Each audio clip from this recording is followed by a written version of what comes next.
कायदेविषयक ग्रामीण भागातील नागरिकांमध्ये जनजागृती करण्यासाठी जामनेर न्यायालयात 6 एप्रिल रोजी मोबाईल व्हॅन दाखल झाली होती.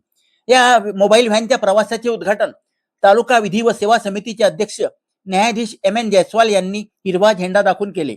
यावेळी तालुका वकील संघाचे अध्यक्ष कमलाकर बारी, सचिव D B. Gotmare, advocate Anil Saraswat, P K. Sonar, V P. Banjari, R S. Mogre यांच्यासह वकील बांधव व कर्मचारी उपस्थित होते. या व्हॅन सोबत ॲडव्होकेट एस.वाय. वाघ, एस.डी. जाधव, पी.के. पाटील, कर्मचारी संदीप सुरवाडे व पोलीस कर्मचारी होते. या व्हॅनने फत्तेपूर, पारधी, वाकी, वाकडी, शहापूर, ओझर, सामरोद या गावांचा प्रवास केला. ठिकठिकाणी गावातील नागरिकांनी मोबाईल व्हॅनचे स्वागत केले. याच सोबत आपल्या मनात असलेली कायद्याविषयाची भीती, कायद्याविषयाचे अज्ञान दूर केले. कायद्याची जनजागृती झाल्याने नागरिकांमध्ये देखील मोठे समाधान व्यक्त केले जात आहे. या व्हॅनच्या प्रवासासाठी न्यायालयातील सर्व कर्मचारी, न्यायालयातील सर्व वकील संघ आणि न्यायाधीश साहेबांनी देखील मोठे परिश्रम घेतले.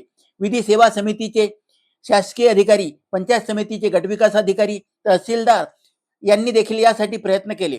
पहूर, फत्तेपूर, जामनेर पोलिसांचा ताफा या व्हॅन सोबत होता.